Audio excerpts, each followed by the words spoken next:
Hello, welcome. I'm actually feeling quite hungry right now, and that's why I'm in the kitchen, but I'm not gonna show anything related to cooking because it's hot.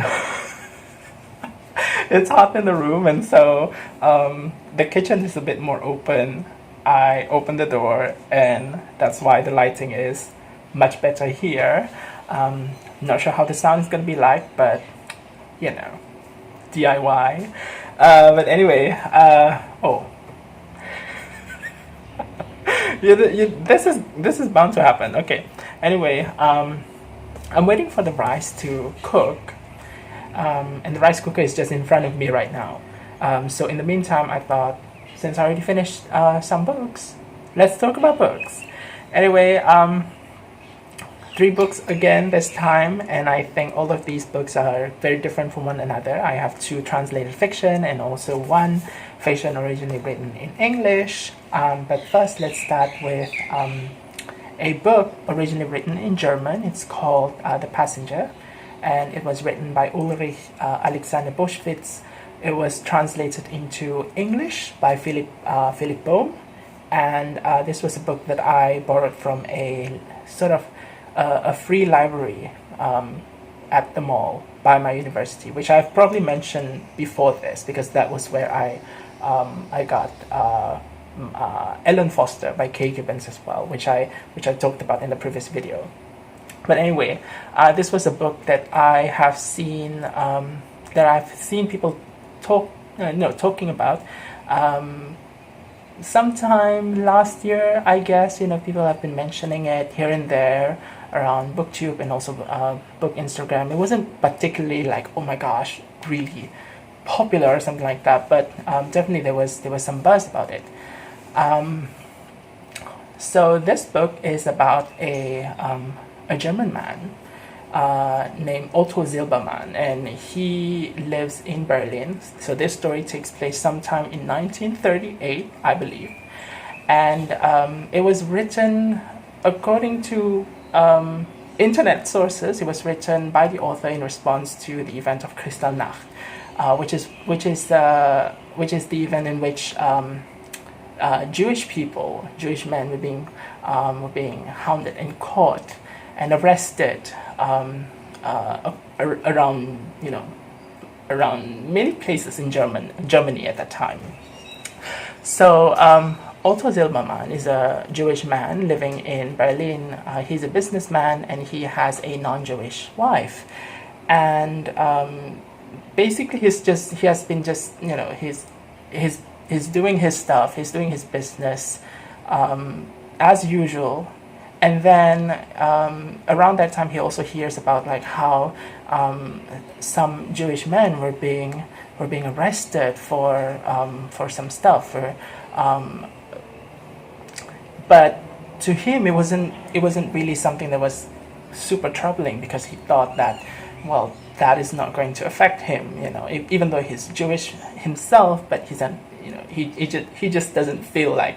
It was a really big deal, so he doesn't have to do anything about that. He doesn't have to prepare anything. So he just goes on about his business as usual until at some point he is contacted by his sister, whose husband has been arrested as well, and starts to feel a little bit troubled by what's going on. But still, that sense of trouble hasn't. It's not big enough for him to actually do something. But eventually, he starts to get this sense that, yes, something really ominous is going on. Something horrible is about to happen. And so he begins to make his move in order to flee the country. But the problem is that as he is fleeing the country, or as he's in his effort to flee Germany, he ends up encountering so many different problems and issues. And basically this whole novel is about him trying to flee this country, but at the same time he's going around and around Germany, sort of causing him to get into this situation where he finds himself in sort of like a maze, a very, I would say, labyrinthine journey.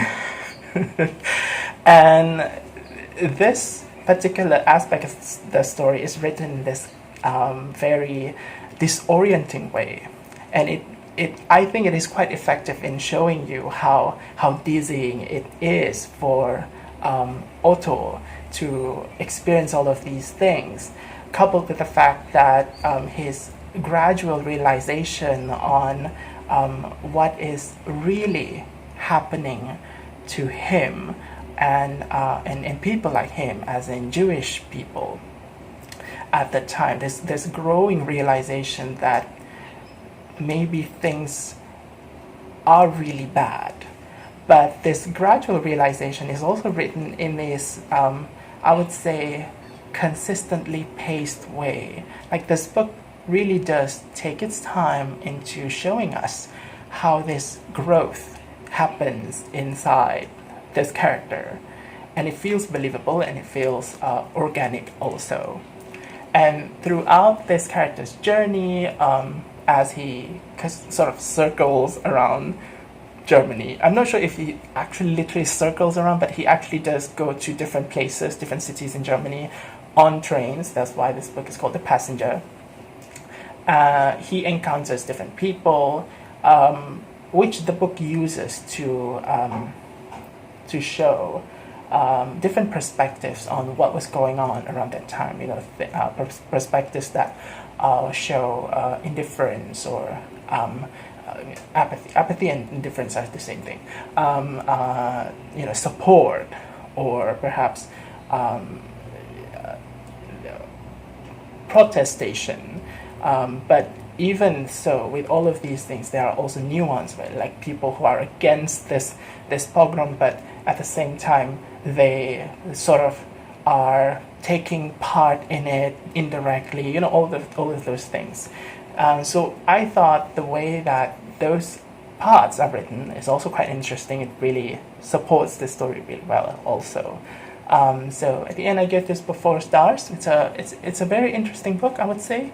I like the tone as well. It is kind of absurd in some places, and there are parts in this book, despite this constant dark undertones to it.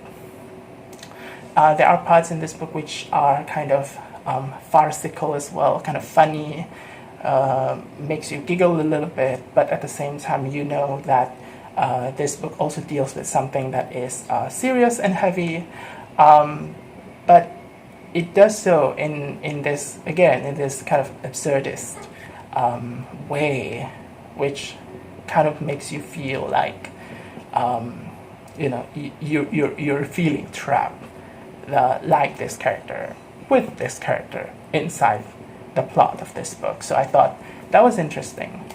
So yeah, it's a nice book. I'm glad I've read it. Yeah. So the second book is also a translated fiction. This one was actually published in the 19th century, and this one is by Emilia Pardo Bazán. It's called The House of Ulloa.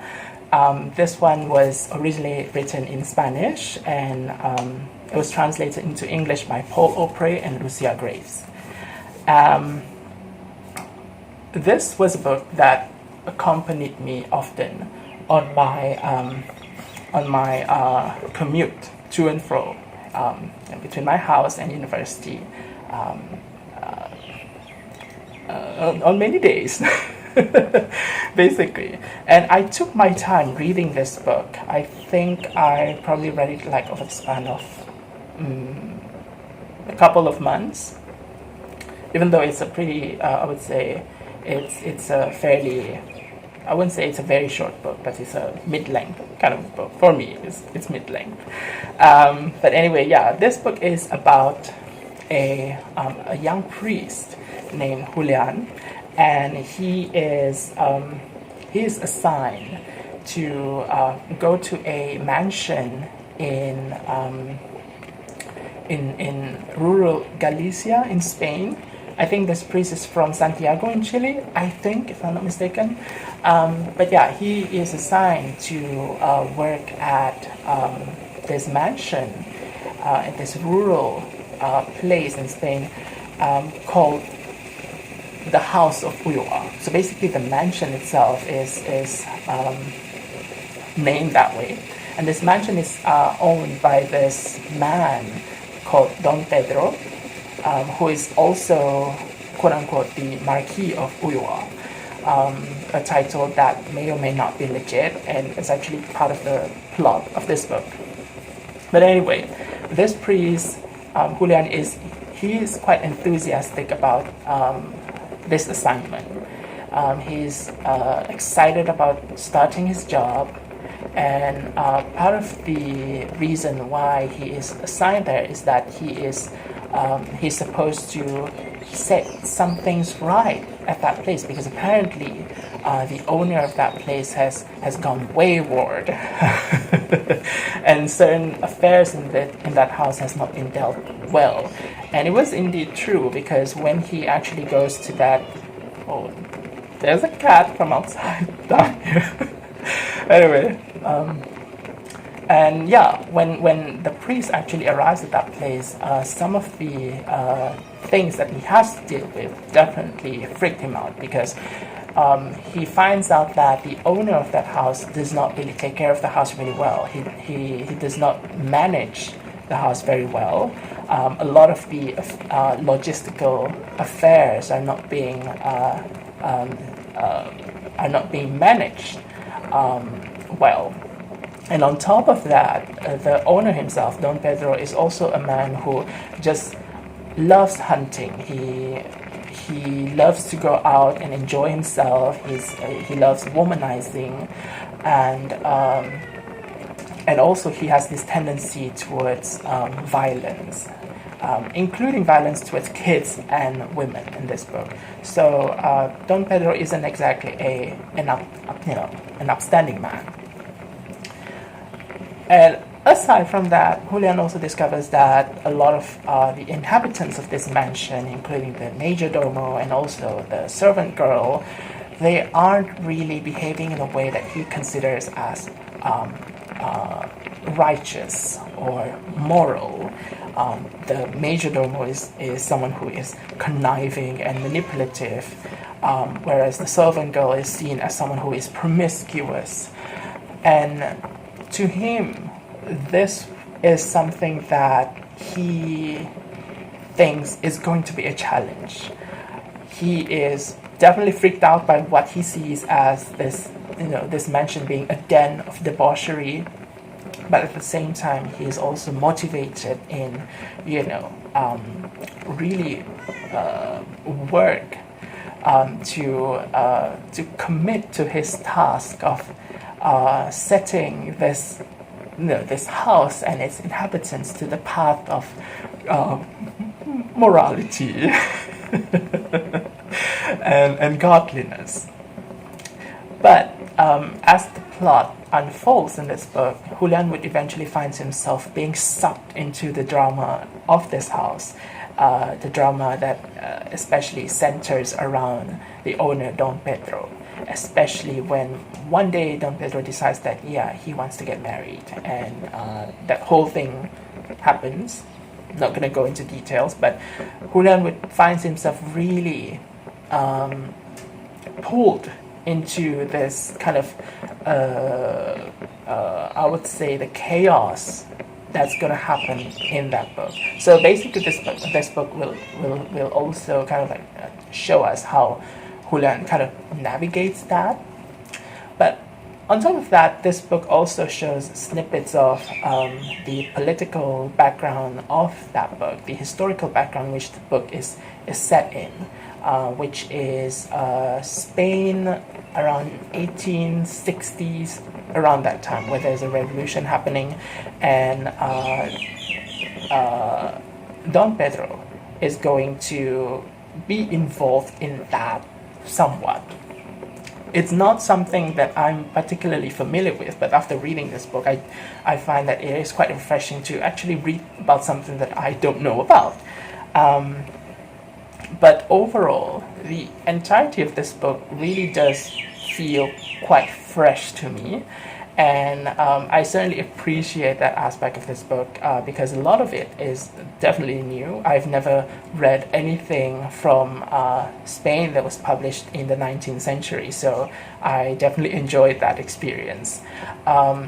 Another thing I enjoyed about this book also is how the characters are presented. So basically they are kind of fleshed out, but at the same time you cannot help but feel that these characters, while they are fleshed out, they also feel like partly caricature-ish.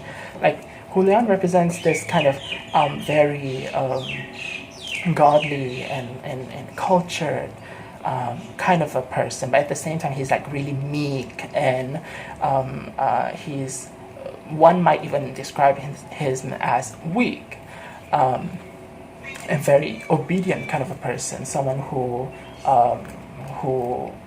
has issues saying no. Whereas we also have the character of Don Pedro, who is another major character.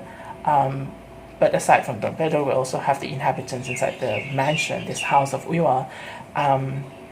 Don Pedro being someone who is like brutish, someone who represents things that are rough, so-called uncultured, strong, but at the same time violent, definitely not a wonderful person. So there's this really strong contrast between these two. And also the way that the characters who live in Ulloa, the way that they're written, it really reminds me of this, what I learned a bit when I was in college in my German class, something about naturalism, in which they are shown to be as this kind of like rough and non-idealized characters. And I thought that was really, again, interesting because it really contrasts with the point of view character, Julian, who comes from the outside world, from a more urban-like place, and he ends up in this place where it is rural. Everyone is supposedly acting in this kind of like uncultured way, immoral way, according to him. And the dynamics that happen because of that is just, I would say it's quite interesting and quite well written. So yeah, I like that aspect. I like how the characters are written. Now, one thing that does detract a little bit from my reading experience is just the writing style of this book, but I think that is probably only because the book was written at that time in which the writing style was kind of different. Because sometimes I would encounter imageries that are quite surprising, the way that the words are arranged in such a way that, oh, I never expect you could describe certain things as like that. But there are times in which I do think that the book got a little bit too wordy, a bit too much with words, you know what I mean? And it made the book feel a bit dull at certain places. So yeah, that's all for the House of Ulloa, and and the rice just finished cooking. I'm not sure if you've heard a bit of that, gurgling sound just now. You might hear it, I'm not sure how loud it's gonna be, since the phone is quite close to the rice cooker. But anyway, I'm gonna let the rice settle first. Anyway, let's move on to the third book. This is Intimacies by Kitamura. And this is an interesting book. This book is about a woman, a translator. And I'm not sure if we see her name in this book ever. So we just call this woman the protagonist, okay? Or the interpreter. She works as an interpreter and translator at the International Criminal Court in The Hague, and she's just started working there on a contract basis. And over there, we also learned that she has a friend named Jana, who has been working in The Hague as a curator of an art museum, I believe, or art gallery. At the same time, we also learned that the protagonist is having a relationship with a man named Adrian, a Dutch man, and Adrian has been is currently in the process of dealing with separation from his wife, whom he is thinking about divorcing. And so the protagonist is dating Adrian, and the protagonist is also working at this international criminal court as an interpreter. Okay, those are the things that happen in this book. But what really instigates the core conflict in this book is that the protagonist is struggling with her feelings about her boyfriend, because her boyfriend is also somewhat occupied by the separation, his separation with his wife, and at the same time, the protagonist is wondering if the relationship that she has with this boyfriend, with Adrian, is something that is solid or not. Is it something that she can anchor herself to? And this protagonist happens to be a person who feels things really deeply. She feels things in a very intimate way, and so in a way, this makes her suitable as someone who works with translation and interpretation, communication between different languages. But at the same time, it also allows her to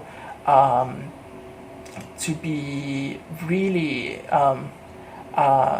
to get sucked really deep into the intricacies that happens in communication and relationships.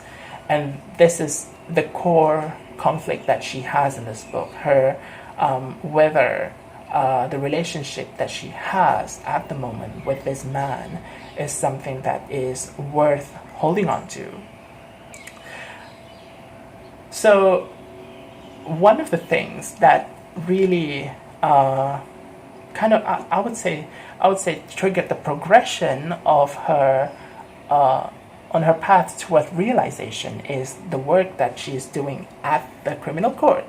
Because one day she eventually was assigned to work as an interpreter in a case involving a war crime from Africa.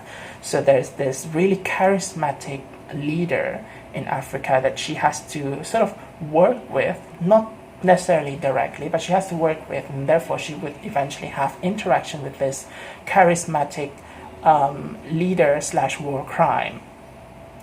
And from there, certain things start to bother her. And I'm not going to tell you how, because that's the spoilery part, but definitely this aspect of her work is going to overlap with her journey, her personal journey, when it comes to her relationship.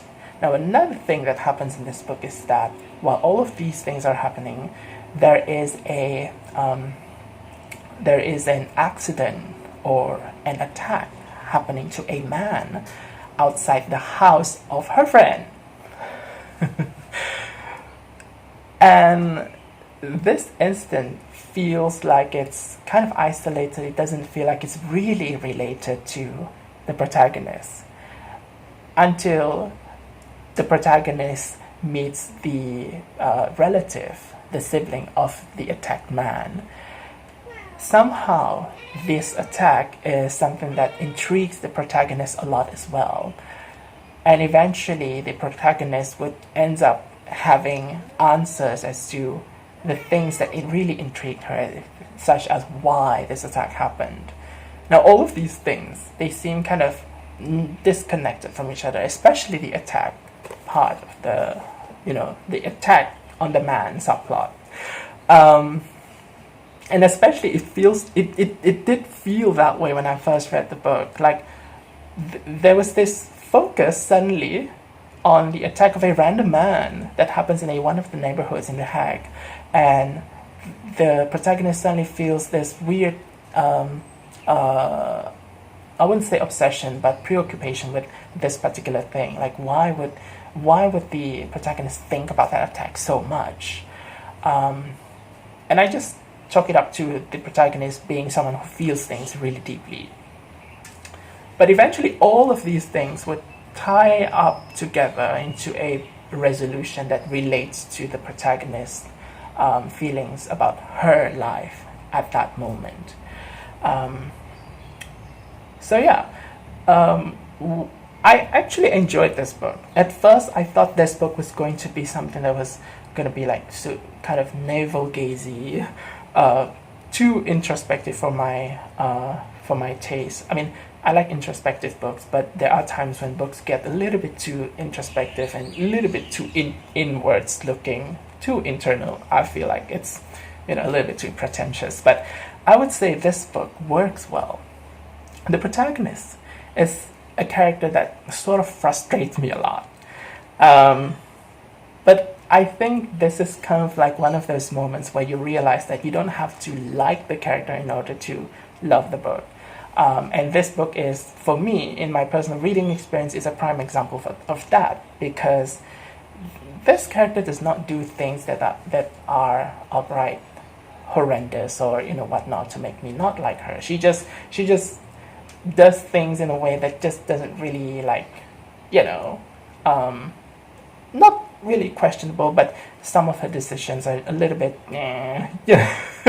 she could have done some of the things to make herself better or feel better, but she does that or she does this, especially in regards to a relationship, which is frustrating because her relationship, this does not appear like a very healthy relationship to me. But that's beside the point, because I thought that the way this book really describes the inner working, the inner thoughts of the protagonist quite well, and how this book ties this protagonist's personal hesitation, her reluctance, and her doubts about her relationship, and how the author ties that with her work, especially at close proximity to a charismatic war crime African leader, and how, again, this author ties that to, and not just that, but the whole thing to the random attack that happens in a neighborhood in The Hague on one strange man. Strange man is the man